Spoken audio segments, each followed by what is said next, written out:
Gamer Leaf, the podcast in which one man strives to level up his geekhood and helping you do the same, one battle at a time.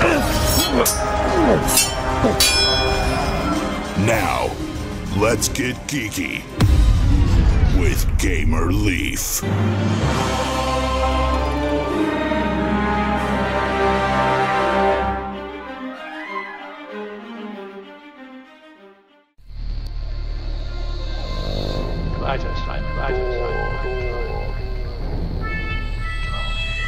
What plaything can you offer me today?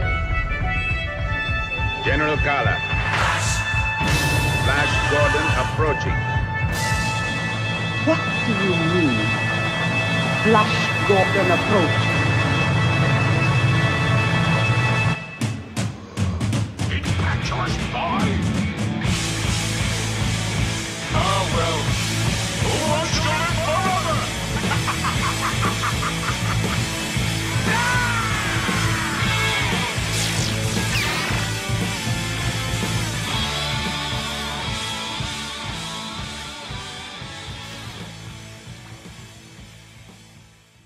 Three people from Earth flew out into the void to the planet Mongo. Flash Gordon, Dale Arden, and Dr. Hans Zarkov crashed on the planet and were embroiled in the machinations of Ming the Merciless, Emperor of Mongo. In their adventures, Flash gained many allies.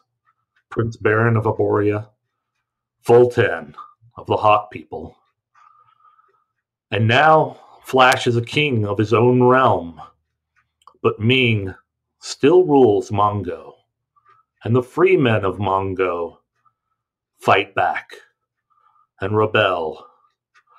With Flash, Dale, Zarkov, and the others as allies, they work to free Mongo from Ming's evil influence. But Ming and his psychic core and the others that work for him, as well as other races of Mongo that are hostile, to say the least, they all have a say in the future of Mongo. But really the story of what happens on Mongo and its future, that's up to the heroes who fight with Flash. And those heroes are you. Sound familiar to you guys? It didn't to me neither, but this is a story of Flash Gordon, a new Savage Worlds RPG that is yet to come to you yet, but will be coming in the near future. Today we're lucky enough to have on Getting Geeky with Gamer Leaf. With us is Clint and Jodi Black, who are masterminds behind Savage Worlds, or how do you guys fit in? Mastermind. I'm going to upgrade to that. I think that works out pretty well. Better than Queen of Shipping, which was what they called me lately. Now, I am Pinacle's COO and managing editor. And Clint, I'll let you introduce yourself. And I'm the Savage Worlds brand manager. So I oversee all of our properties that use our mechanics, making sure they flow together, as well as all of the core books and our companion books and all the base rule books that come out. But really the owner and chief of Pinacle is Shane Hensley, the original creator of Deadlands. He's worked on Torg, the new version and the original version. And he's the one that kind of started all this, but three of us, pretty well, make up the core of what is Pinacle and Savage Worlds. And then we're supported by staff all around the world. Fantastic people from Australia to the UK, mostly in the US, and just a fantastic group. We're very blessed to have such great talent on our team. Cool. How did you all get on board with Savage Worlds? Well, actually, I actually started out as just a fan. As it began, in the beginning, Shane actually was one of the first people that did kind of open playtest before it was even called that. He put out what was known as the Savage Worlds Test Drive. and he would update it as it went along, as they were going through play testing and development, and put it out for people to play the game. So I was interested in that. I was a fan of Deadlands. I had actually written for Pinacle before, a small article here and there, and so I was interested in it. And at one point, I felt the rules were almost being written for me and where I was, in my life and kind of where I am even today. I was really in sync with them. So I ran a game for Jodi at our house, playing a lot of strengths of Savage Worlds, and I wrote it up on a discussion list, an email list that existed at the time. And Shane contacted me, and he said, "You really get this?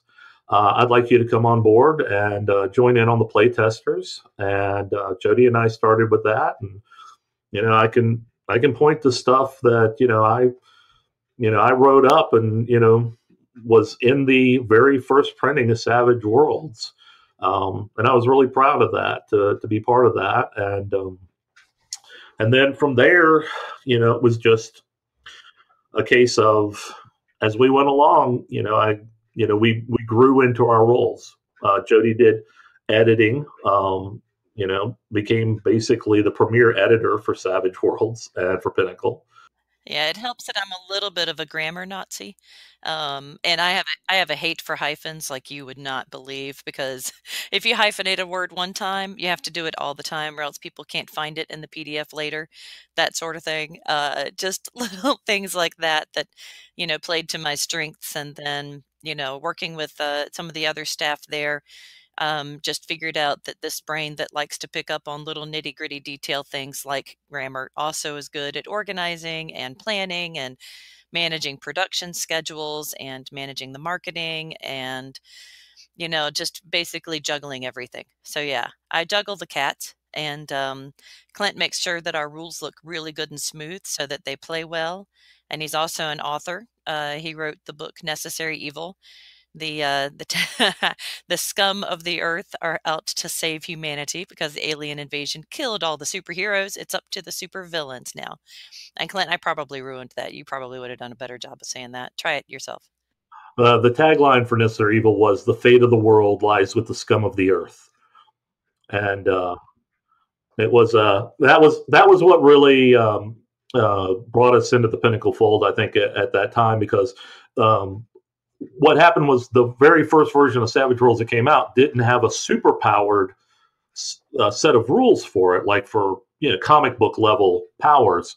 And I had an idea for a setting, but I knew I'd have to put some rules in for doing that. But I didn't want to step on Shane's toes if he had a book coming out. So I shot him an email saying, "Hey, this is my idea for this setting I want to put out as a fan. And but I'd have to do rules with this. Or are you cool with that? I don't want to step on your toes," kind of thing, whatever.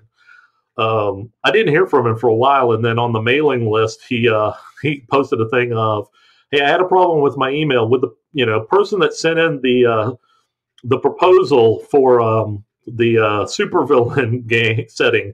Contact me." And I kind of looked at it and went, "Proposal?" We didn't think of it as a proposal. We were. So I contacted, I sent Shane an email. And I said, "That was me." And I said, "That was just a fan thing." He goes, No, we're totally going to make this. This is awesome." And he was on board 100% from the beginning. And as a matter of fact, the sequel to Necessary Evil we wrote, which is actually a prequel story, Shane wrote himself. Cool. And is that something people can get today? Yeah.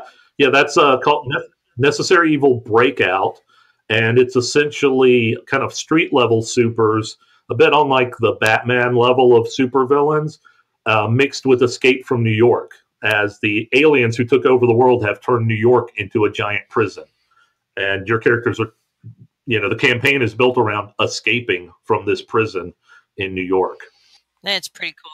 Well, that sounds really cool. And going back to the PDFs, Jodi, I've always been kind of leery of that. But if you get the PDF of some of these games instead of the books, can you search like the PDFs as opposed to like you can search for stuff, or you can't just click stuff? You don't have to scroll through everything? There's, both. You can do scroll, you can do click. We've got everything hyperlinked, it's all good.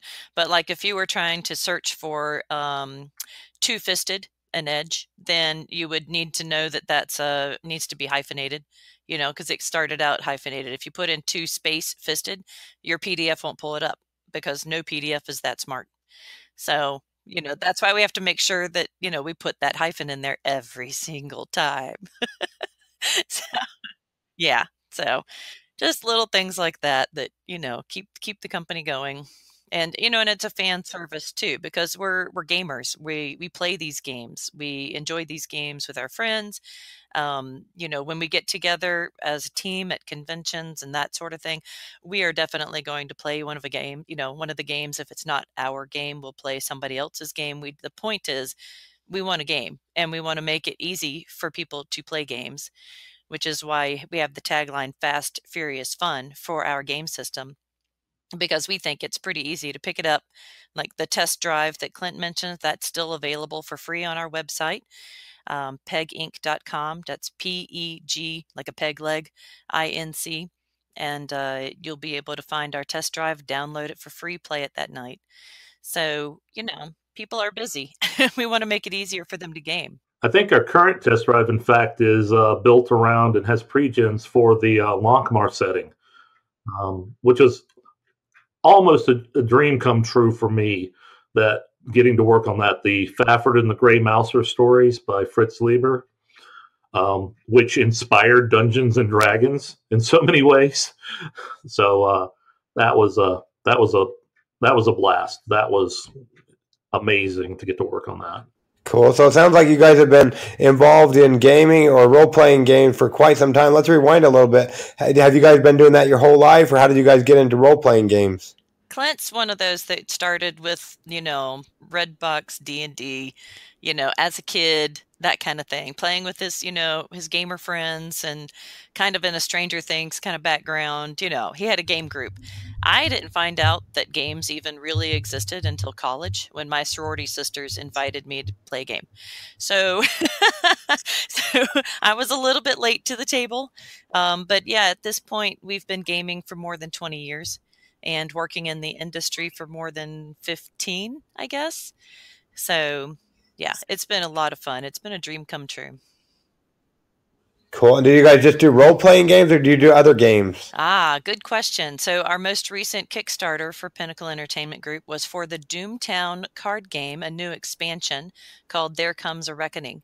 So in Deadlands, you have these big bad nasties that we call servitors. And you can now bring those into the town of Gomorrah, into the Doomtown card game, which was based on Deadlands in the first place. And Deadlands came out 20 years ago. So that was the latest, thing that we've done. So we do card games. We've got board games in development. Yeah, we've got a lot of stuff going on. And just to clarify, since we haven't actually mentioned it yet, Deadlands is pretty much the flagship setting for Pinacle. It's what Pinacle's known for, what it started with, like Jodi said, 20 years ago. It had what we call the classic system back then, and now we've updated it to Savage Worlds, and we've been able to do a lot of stuff with it. And Deadlands is the Weird West. It's a Western game mixed with mad science and magic and monsters, and but they're all hidden in the shadows. And the heroes, or the posse, as we call them, fight against the fear. Yeah, we actually, when we initially started the podcast, role-playing, Getting Geeky with Game Relief, what our Monday segment is going to be is role-playing games. And initially, when we decided to do this, we actually picked up the Deadlands and the core rulebook and stuff. We're actually going to start with Too Many Bones, which was a dice-based role-playing game by Chip Theory Games that recently launched or whatnot, because I took a hiatus. Like, I played Middle-earth role-playing back in high school quite some time ago, probably getting close to 20 years or whatnot, and took a hiatus, and now we're going to start up with my family. So we bought all that stuff, but coming back into it, I'm a little overwhelmed because I want to know everything. Any suggestions or any advice you guys might give to somebody who wants to get into Savage Worlds? Like, where should they start? What should they do? Actually, I think it's pretty easy. You just need our core rule book for Savage Worlds. That's $10. It's as a PDF or in print, and you get the PDF for free. That's all you need, and that has everything you need to create your own homebrew game. And there are several what we call one-sheet adventures, just very short, quick, kind of introductory adventures in the back. So it's got everything you need to get started. If you want to do the free option, the test drive has the rules condensed even further, stripped down, taken out a lot of the extra options. It's plenty enough to get a feel for the system so that you can just try it out for free. So, that's where I would say to start. Okay, so with the test drive? Yeah. Yeah, you can start with the test drive, which has a free adventure in it, as I recall, if it is the Lankmar one, and has pre-gens ready to go. Plus, you go to Peg Inc., which Jodi talked about, the website. We have a lot of downloads. We call them one-sheet adventures. They fit on one page, front and back. And we have them for all different settings, all different types of games, the settings that we've put out or other games. But most of them could be played without having to know too much about the specific setting, just with the core rules. But they there's a ton of adventures down there for free to download and play. There's some pre-gens for different characters. Some of the, simple ones. I know the Lankmar one. I know we did have a Wizards and Warriors supplement, I think, that had some pre-gens with it. Yeah, the Wizards and Warriors is like a fantasy setting, test drive, and then there's the Wild Hunt is a modern day horror scenario with, like he's saying, figure flats and pre-generated characters, the full adventure. All of that's for free with the test drive rules. But our most recent one is for Lankmar, and again, it does have the pre-generated characters, has everything you need as a GM to be able to pick it up and run it that night. Okay, cool. And would I have to, I know you said you do the test drive or whatnot, but when I want to get into the whole book, do I need to read that whole book, like the whole rule book, before I can start? As a player, no. No, as a player, just make a character and go. As a GM, I recommend reading all of it, but you can pick and choose. If you're not having any powers in your setting because you're doing modern day, like mobster mafia type stuff, there would be no superpowers, no arcane stuff going on. You can skip that whole chapter. Okay, cool. There's a whole section that gets into expanded rules.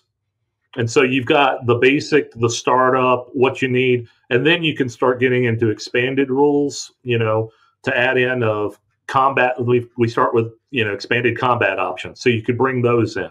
And then we start getting into other rules that we have that you can use, but you don't have to. Like we have rules for running chases. We have rules for doing social conflicts. There's rules. There's a whole section on what we call setting rules, which are rules that you put in to evoke the particular feel of a type of game, a type of setting. Whether it's gritty damage for something if you're running a noir or crime type game, or if there's heroes never die for over the top action kind of games or things like that. Okay. And again, those are all optional. And the combat options, they're basically optional too. One thing I love about our system is if it's been a long day and I'm really brain fried, I can just drop the dice and say, yeah, I hit them with my sword.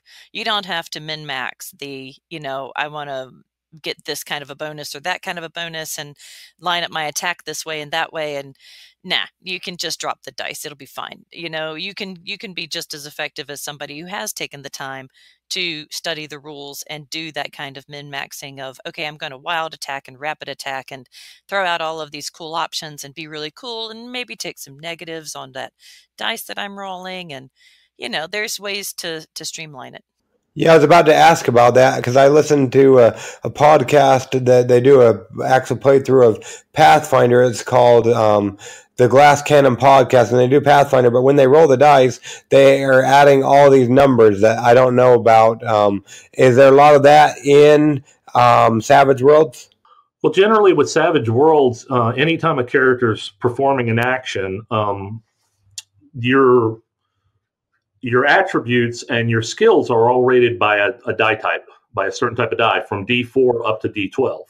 So you're just going to pick up that type of die and roll it. And For players and really important villains, those are the ones we call wild cards. These are the important people to the storyline. They also get a D6 that they roll, and they take the higher of the two dice.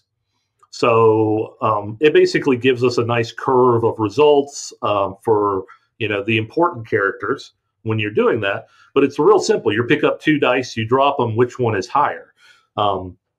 Now there may be if you're shooting something at long range, there may be a -4 penalty to it. But in general, -2, -4 is what you're getting to because of the way our system works. Those smaller increments make a bigger difference. We don't have to get into +5s and +10s and things like that because of the way the die mechanic works.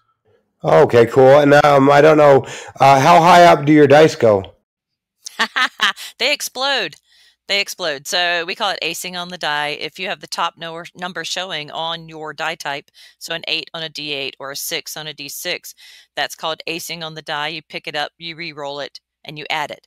So you can get to a 64 on a D4. It's happened. It's rare, but it happens. And yeah, the players can one-shot the bad guy, with an arrow. But that's, taking out Smaug. I mean, there's there's ways that you can do this. It's very cinematic that way.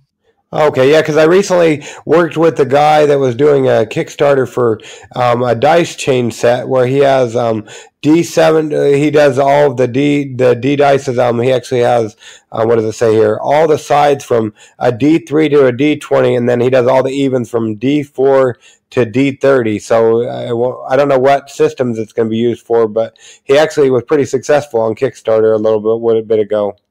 Actually, that's probably for Dungeon Crawl Classics. That would be what that would be for? Yeah, they use a lot of the different, the non-standard polyhedral dice and things like that. Those are used a lot in there. I actually have I got to play in a game run by Harley Stroh, who writes for that. He's a great guy.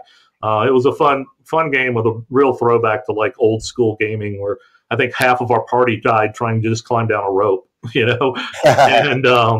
But I mean, that was a fun convention game with Harley.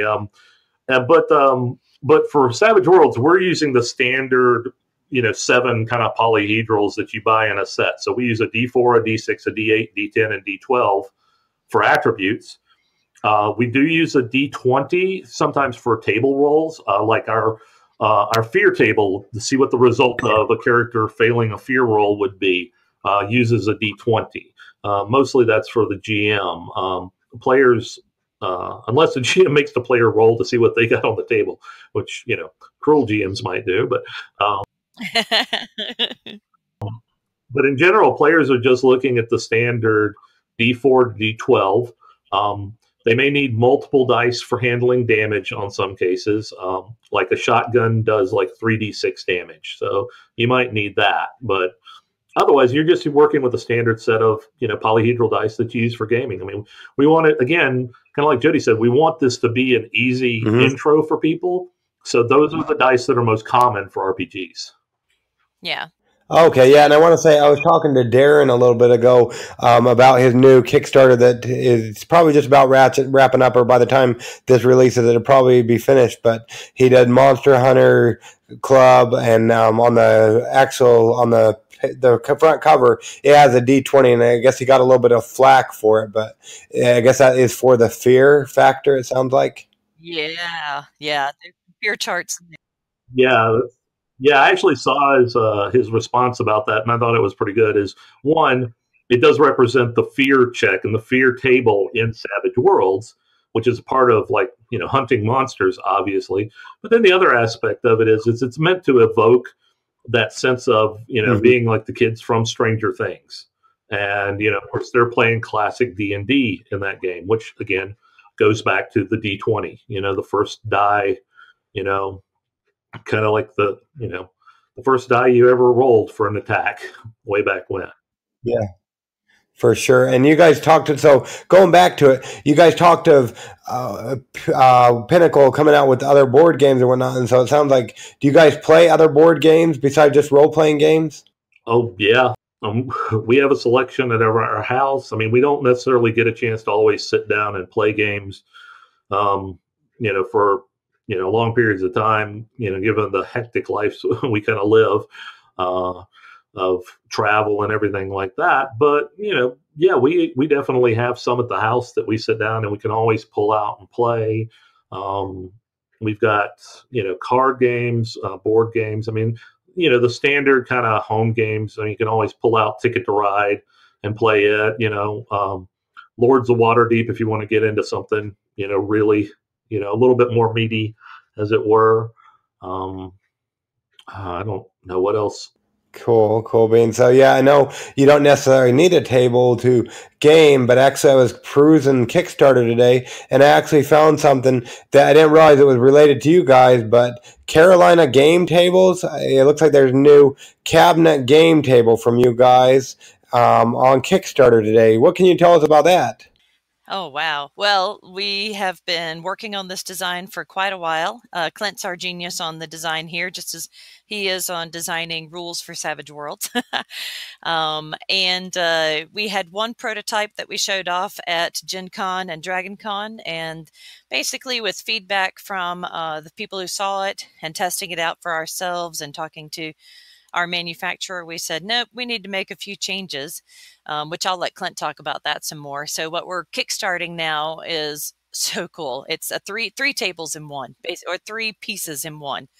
It's a game table. It's a dining table, a small dining table, and it's a game cabinet. Okay. Yeah, the cabinet I actually designed specifically to hold boxed games or RPG games and things like that. Most cabinets that I saw, I mean, especially nice cabinets, I mean, most people can go out and you can buy the, kind of press board, inexpensive shelves that you put together and you can set them at whatever height you want. But, I've kind of seen that, gamers have, reached out. I mean, we've kind of aged into this position to where we've owned homes and we have nice furniture and we want to show off our games into something really nice. So I looked at most cabinets aren't designed to hold game boxes. They're designed to either hold books or dishes or things like that, depending on what you're putting out there. Sometimes knickknacks and stuff. But I wanted to do something that was going to be designed to actually hold games. And so the upper section that we have, the shelving in there, is designed for holding, board games. Then there's a lower shelf that has like a 12-inch height, so it can do a 12 by 12 game, can fit in there. There's a bookshelf kind of in the middle. Find out so that you can see the name of the game box. It's not like, like usually for board games, so you kind of have to stack them, and you can still stack them in this cabinet too. But we were hoping to design it so that you could store them on their sides and do spine out for where that wouldn't, mess up, how it would, pack inside your box. But if you can turn it on its side, then that way you can see the side of it and shine them up, like make them look nice up there. Because this is the age of the geek, we're happy about our games, and people are excited about them when they come over and they see them. They're like, "Oh, you play board games," or "Oh, what is this book?" So, anyways, Clint, I interrupted you. Underneath that shelf with the 12-inch, for the 12-inch games, there's a bookshelf. Right, and the bookshelf I designed to handle up to an 8.5 by 11 RPG book. But it's actually deeper than 8.5 inches deep, so the spine doesn't end up extending out where it could be, knocked up or beaten up or something like that. Somebody going in to use the smaller drawers that we have for like dice and, cards or things like that. But in general, most of the stuff on the upper level, I designed to be able to handle games that would be, if you had any game that was a 2 to 3 person game, you could easily store those there. And you would have access when you attach the table and you set up the game table at the front. You could sit there and just pull your games right off the shelf. Okay, now how big is the table? Is that like I can put 3 people to play a game there, or how big is the table? Yeah, it's about a 3-person table. It's the dimensions are on the site, but they're like 1/2 inch type, so it's not something we keep in our heads really. Yeah. Okay. So on the gaming table, the width of the play area is 29.75 inches, and the depth of the play area, from like back front to back, is 40.5 inches. It has a 1-inch lip all around to keep your dice from rolling off the table. Okay, cool beans.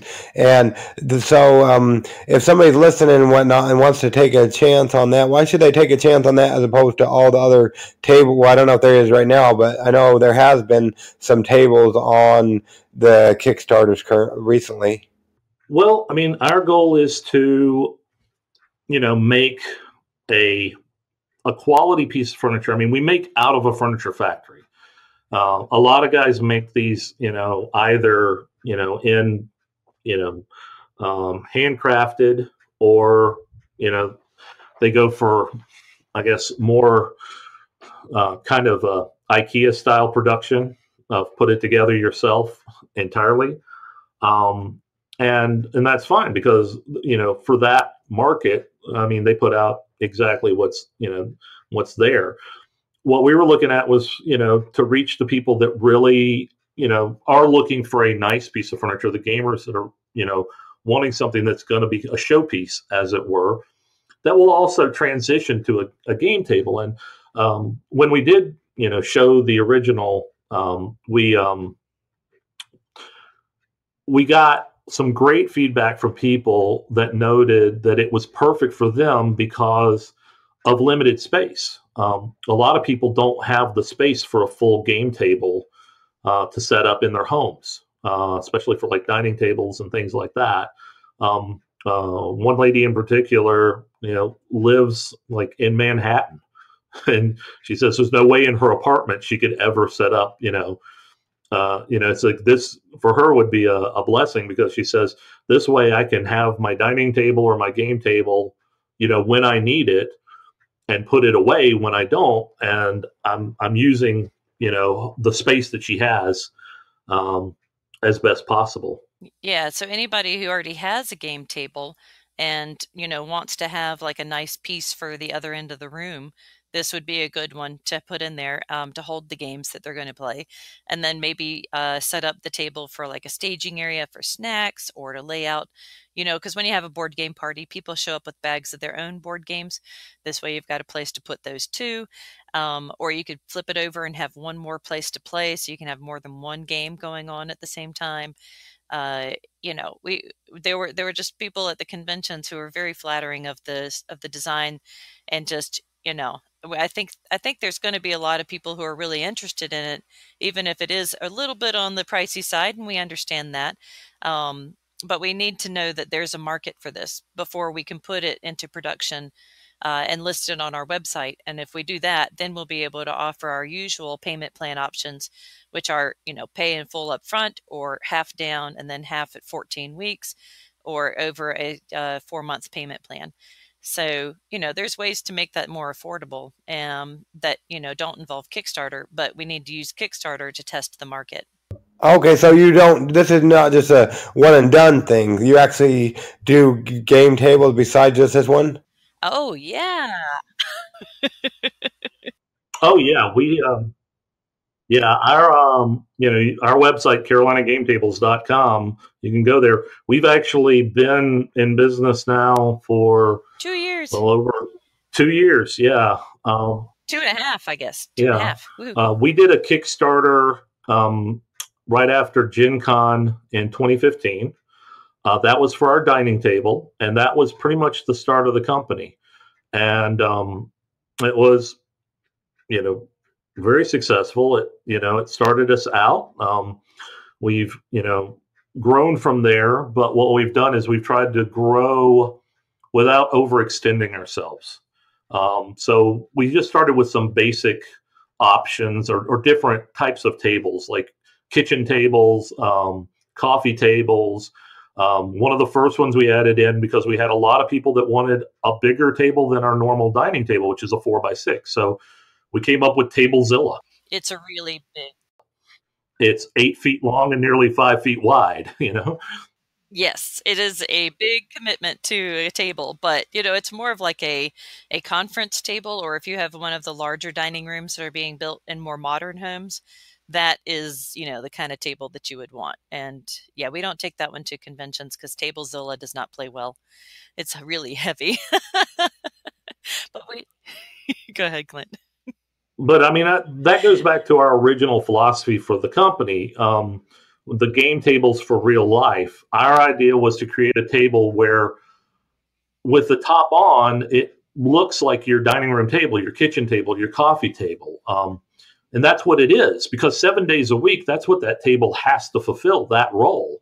Not everybody can have a dedicated game room with a dedicated game table, set up in it. Most people don't necessarily have that option out there, but they would like to have a nice table they can game at, but it's got to fulfill the role of their normal dining room table too, and hopefully without having to worry about spilling anything, getting inside a leaf and getting down into the play area or anything of that nature. So our tops are full coverage all the way out to the edge. We do, when you get to Tablezilla, it has a 2-piece top. Because you can't pick up something that big by even 2 people. It would be so unwieldy. But I mean, even when we did that top, we did it so that it actually overlaps itself by 1 inch where they meet. It's not like a normal leaf of a table that just hits end to end. They overlap. So if something did get spilled right on that one line, you would have some time to clean it up. But again, it has to fulfill that role 7 days a week. So it has to be fully functional for a dining room table. Okay, cool. And then, so it looks like, with the cover, is that something that you could be playing one game and put the cover on and then play another game on top, or? Absolutely. Oh, yes. As a matter of fact, one of the table designs we debuted back January is called the Streamer. And I actually did this design for people who do tabletop game live streaming video of their tabletop games. Because I think that's what's growing the hobby more than anything else. So the first prototype, I actually worked with Ivan Van Norman of Geek and Sundry on how I was working out the design, and Ivan was cool with that. And he said, I'd be glad to help you as long as I get the first one. So they use that. They use that on their show Game the Game, and one of the things they do is they have a section of time they have to fill. So if they actually run a game and they finish early, the game that they're presenting, they would just put the top on, and then they could pull out a card game and play another game without having to reset the entire table. Awesome. So absolutely do that. Because they're keeping the cameras running for the entire time. So either you sit there and you try to make awkward conversation to fill the time and keep people's interest, because that's the whole point of Twitch, or you just play another game. So just, leave all those pieces out. You don't have to clean up the game, just clean up later, put the tabletop on. And we think that that's just something that a lot of people can benefit from at home as well. Like if you've got cats or little kids or something, and you're in the middle of playing a game, be it a board game or an RPG, and something happens, the kid's throwing up. I mean, you don't have time to clean up the game, but the cats might be batting off your miniatures and rolling your dice for you. And now you got to clean that up too. No, you just put the top on and then go help the kid. You know what I'm saying? This is how real life works. You need to be able to just put a top on it and get to it later, clean it up later. The day after New Year, you can clean up these games. You don't have to do it that night. There you go. That's awesome. And it looks like besides Geek and Sundry, it looks like some other people have some good things to say. Mike, I hate to slaughter it, but Fehlauer or something, the vice president of Penny Arcade? Fehlauer. Fehlauer, Penny Arcade. Yeah. We actually met Fehlauer. The very first show we went to with our tables was PAX South in Texas, San Antonio. One of the few times that we took a Tablezilla to a con, by the way. Oh boy, it didn't work out. Oh, it worked out. It was great, but that also told us that no, we're not doing that ever again.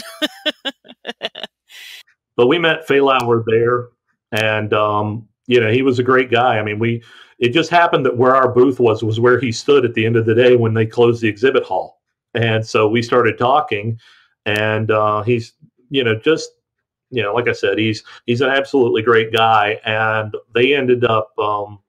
They actually got one of our dining tables, and they did Acquisitions Incorporated, the series. They played that on our dining table, and they still do. Yeah. Well, I don't know if they're doing the series on that, but they, if they're still running that, because now they're doing a Twitch show of their own on Twitch channel called Hyper RPG for Acquisitions Incorporated, the C Team, where Jerry Holkins is the DM, and he runs another group that works with Acquisitions Incorporated, and they play on one of our streamers too. They got one of those. Yeah, I mean it's been great. Those guys have really been fantastic, and it's great to see how involved they are in supporting games, and especially tabletop games. I mean, just next week we're going to be at PAX Unplugged. I mean, they really wanted to do a game, a show on tabletop games, and they've made that happen. So that'll be exciting. Cool. And then it looks like Ben Dobyns from the Gamer series, as well as the Geek Dad and the Rules Lawyer. It looks like those are a couple in the wild looking at the website. Yeah. Yep, there are. And we put some of those over on our Kickstarter page as well, because we included links to a bunch of reviews and some quotes from our customers. We've just had, such a great relationship with all of our customers. Like I said before, we're just gamers. We want to make gamers happy, and we know how to do that, so we're just trying to treat gamers how they want to be treated, how we want to see ourselves treated. So we provide apparently really good customer service. Cool. And it looks like you have some some social media stretch goals. What can you tell us about those? So our first one is 500 shares, and that's combined between our Facebook post, our tweet, our Google Plus post, and the YouTube video. And those are linked on the Kickstarter page and in an email that we sent out to our subscribers. So when you click on that link and share that particular post, we're adding those together. I haven't counted yet today to see how high we've gotten yet, but I am very certain that we will hit 500 between all of those. And everybody who backs our Kickstarter at the $2 Stay Connected and up will get a free PDF of our gaming cookbook that we actually created as a stretch goal in our first Kickstarter. It's called Dinner and Dice, a gaming cookbook. Oh, okay, cool. And we're going to do a giveaway for that in this podcast. Is that how that works? Sounds good. Yeah. Yeah. That would be great. So would that be the PDF then? Or the game? Yes. Okay. The PDF of the gaming cookbook. So each one of these is a great recipe that you can use for game night. Everything from appetizers to entrees to desserts. Make ratatouille in a slow cooker. That's a recipe from Marsha White with All Games Considered. Just all sorts of amazing stuff. Everything from meatitarian to vegetarian to vegan options. We've got all sorts of cool options, really cool game tested recipes in there. And they're fantastic. And then we also have a little anecdote from each one of those people. And by the way, the people who sent in these recipes, they're game professionals that we've become friends with over the years. Let's see, Jason Bullman, didn't he do the green goblin stew or something like that? He's with Paizo, so it's a nod to Pathfinder. And then Nicole Lindrus did like a fruit trifle. She's with Green Ronin. Scott Wittard, who works with us at Pinacle, he wrote the Sixth Gun RPG, and he is our lead writer on the Flash Gordon RPG as well. So he's in there with a vegetarian option for grilled. I forget what type of mushroom, but anyways, it's really good grilled cheese, like the best grilled cheese you've ever had in your life. Because he's a vegetarian. Oh man, you don't miss the meat in that thing. So great. It's a really fun read, and some great recipes too. So we did that in our last Kickstarter, and we can give those out.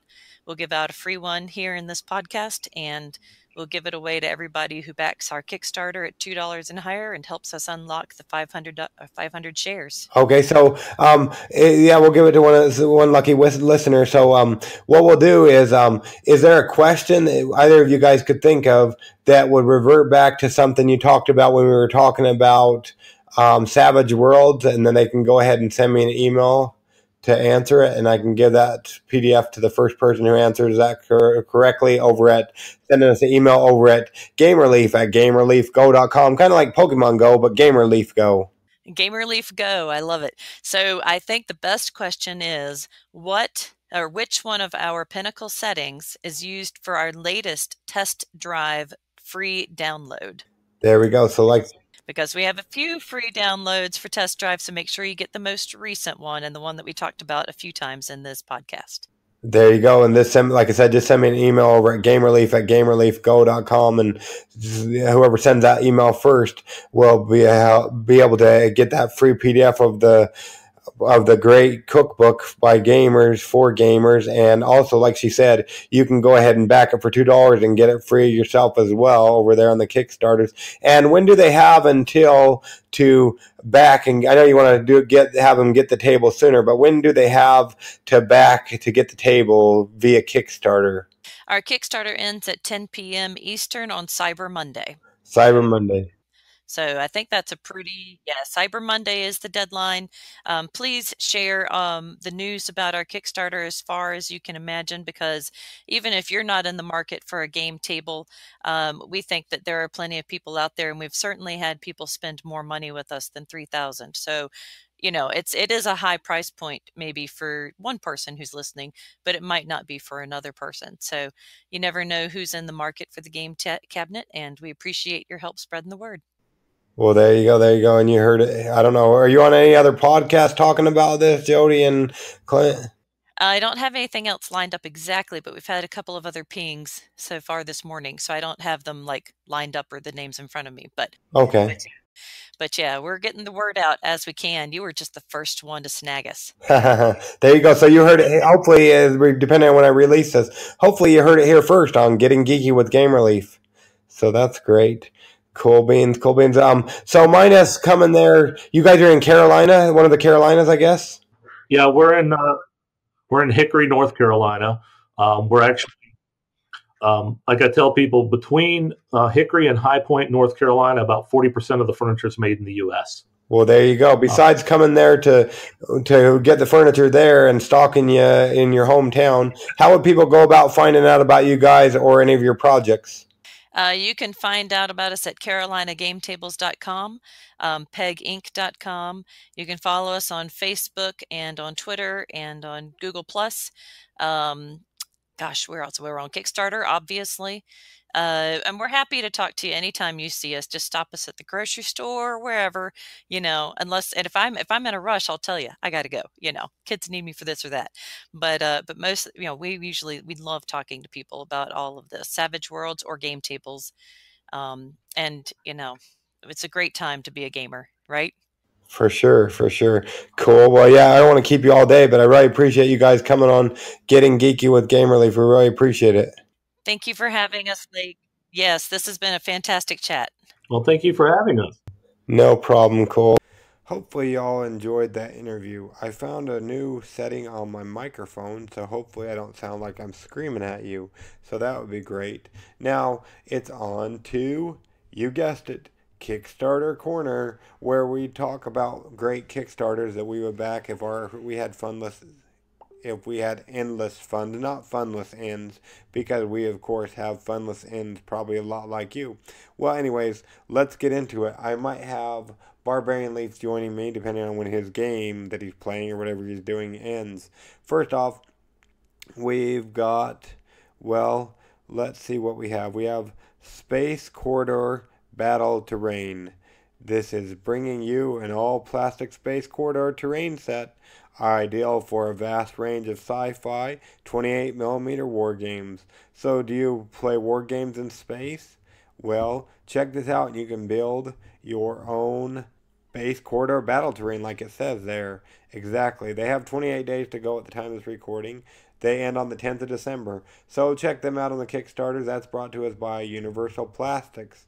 And then we also have The Convergence, a comic-themed card game. And let's see what I have to tell you about that. That's a super-powered, comic-themed battle card game about choosing a team and an objective to protect the city that you love or hate. Check them out on the Kickstarters at the time of this recording or the time you hear this. They'll have about 17 days to go, so a little less than 3 weeks. They end on the 1st of December. And make sure you check it out. They have some great things. Well, people have had great things to say about it. It's been previewed by Logan Chops, Joshua Burrell on his YouTube channel, Logan Chops Reviews. Check that out. We'll leave a link in the show notes or we'll tag him on Facebook. And then also Michael over at The Unfiltered Gamer. He reviewed this when it first came on Kickstarter and it was called Battle for the Universe. I much prefer that. It reminds me of He-Man. And then Kevin at Ape Games, he had a really glowing review. He said, I got the opportunity to play The Convergence at BGG Con and was super impressed with the fresh gameplay elements. I hope this game does well. And then also Ferdinand, who is the cardboard stacker, he also does a preview of it on his channel. So check those out. They're all on the Kickstarter page, as well as we'll tag them on Facebook and leave a link depending on our show notes, depending how things go. And then what else do we have?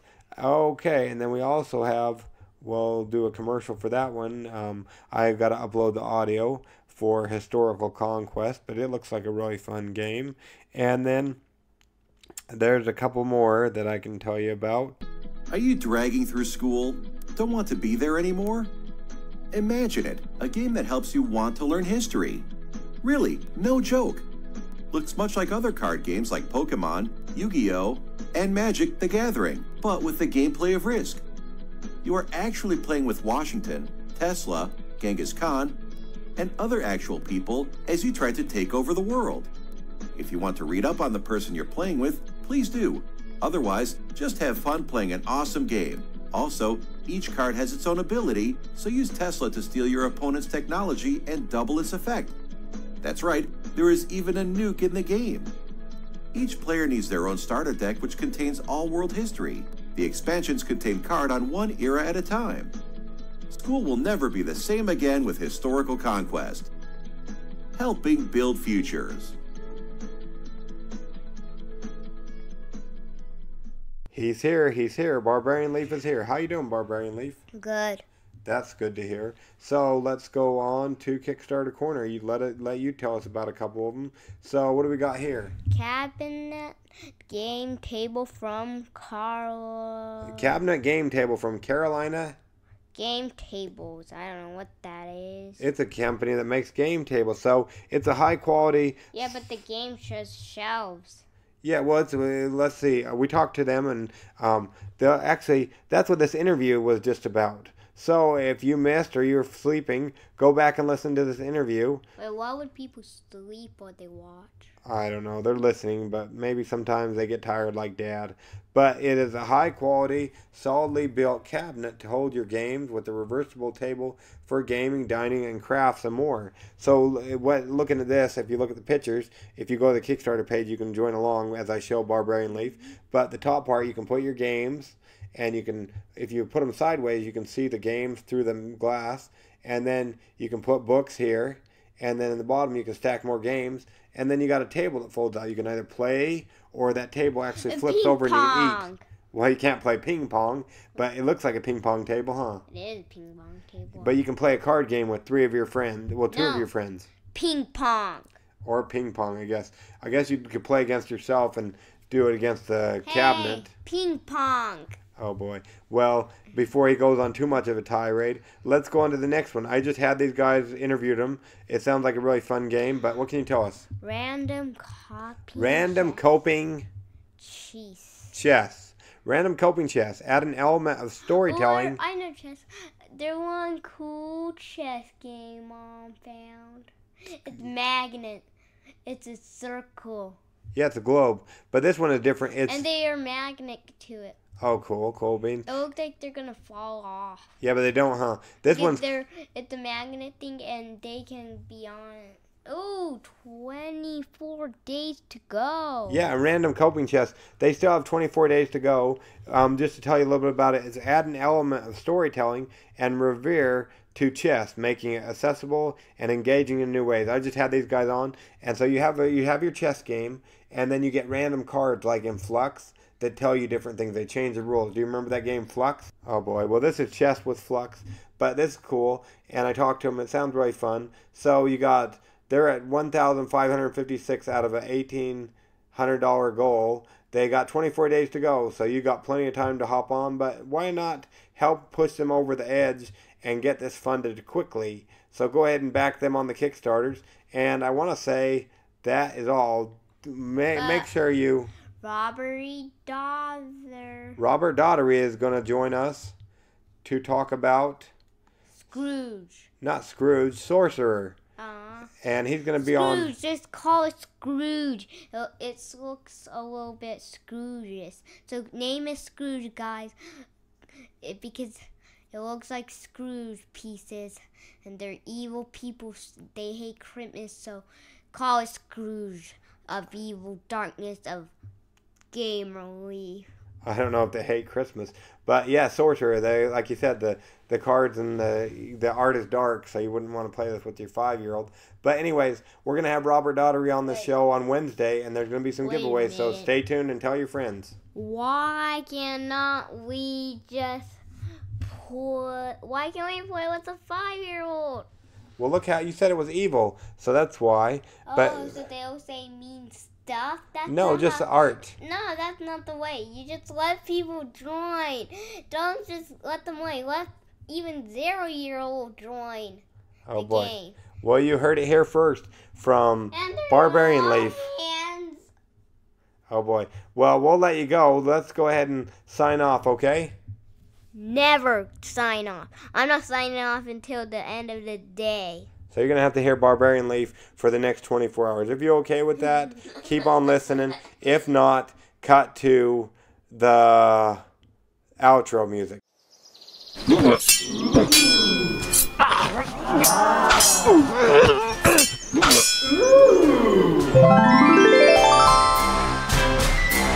Gamer Leaf levels up. Tune in next week to see if Gamer Leaf's luck holds up.